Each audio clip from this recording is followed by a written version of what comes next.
ഇതാണ് പാറു. ഇന്നിപ്പോൾ പാറുവിനെയും കൂടി രാത്രി ഇതെങ്ങോട്ടാണ് പോകുന്നതെന്നല്ലേ? ഫുഡ് കഴിക്കാൻ തന്നെ. സ്ഥിരം ഫുഡ് കഴിക്കലാണല്ലേ പണി എന്നിപ്പോൾ ചിന്തിച്ചിട്ടുണ്ടാവില്ലേ? സത്യം പറയാമല്ലോ, ഇത് തന്നെയാണ് പണി. ഇന്നത്തെ മെയിൻ പുട്ട്. അതും ദേ പുട്ടുകാരാമേ തന്നെ. ഞാൻ ആദ്യമായിട്ടാണ് ഇവിടെ നിന്ന് കഴിക്കുന്നത്. അതിൻ്റെ ഒരു എക്സൈറ്റ്മെൻറ്റ് ഉണ്ടെന്ന് കൂടെ കൂട്ടിക്കും. ഞങ്ങളൊരു 11 ആയതുകൊണ്ട് തന്നെ ഇവിടെ ഒട്ടും തന്നെ തിരക്കുണ്ടായില്ല. ഈ 2 പേരെയും ആദ്യം ഇതിലേക്ക് എത്തി.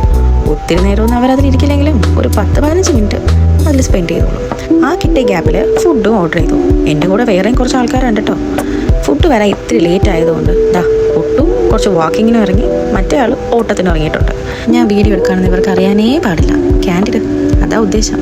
പിന്നീട് അങ്ങോട്ടൊരു കാത്തിരിപ്പാണ്. എന്തിനു വേണ്ടി? ഇതിന് വേണ്ടി തന്നെ.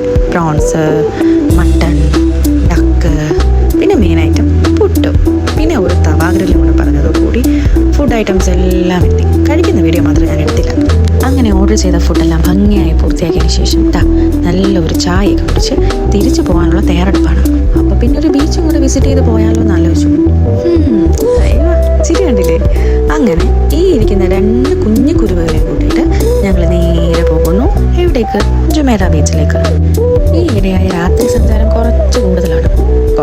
കുറച്ചധികം കൂടുതലാണ്. എന്തുകൊണ്ടാണെന്നറിയോ? എവിടെയെങ്കിലും പോയാലോ എന്ന് ചോദിക്കുമ്പോൾ അപ്പം തന്നെ പറയും വാ പോവാം. അതുകൊണ്ട് തന്നെ കൂടെ ആളുണ്ട്. നമുക്ക് ഇഷ്ടപ്പെട്ടവരോട് കൂടി അധികം തിരക്കൊന്നുമില്ലാത്ത സമയത്ത് ഇതുപോലെ നടക്കാനൊക്കെ ഒരു പ്രത്യേക രസമാണ്. അങ്ങനെ ബീച്ചൊക്കെ എത്തിയിട്ടോ. അധികം നേരമൊന്നും ബീച്ചിൽ സ്പെൻഡ് ചെയ്തില്ല. അവിടെ തന്നെ ഒരു പാർക്കൊക്കെ ഉണ്ടായതുകൊണ്ട് നേരെ അങ്ങോട്ടേക്ക് വിട്ടു. നല്ലൊരു ക്ലൈമറ്റ് ആയിരുന്നു. അധികം ഹ്യൂമിഡിറ്റി ഒന്നുമില്ല, എന്നാലും ഒട്ടും തണുപ്പുമില്ല. അങ്ങനെ പാർക്കിലേക്ക് എത്തി. പിന്നെ കളിയായി, ചിരിയായി, നടത്തമായി. കുറേ നേരം അവിടെ സ്പെൻഡ് ചെയ്തു. ഇത് അവൻ അത്ര അങ്ങോട്ട് ഇഷ്ടപ്പെട്ടില്ല. അതുകൊണ്ട് ഞാനത് അവിടെ നിർത്തി. പിന്നെ പാറുവിൻ്റെ കളി.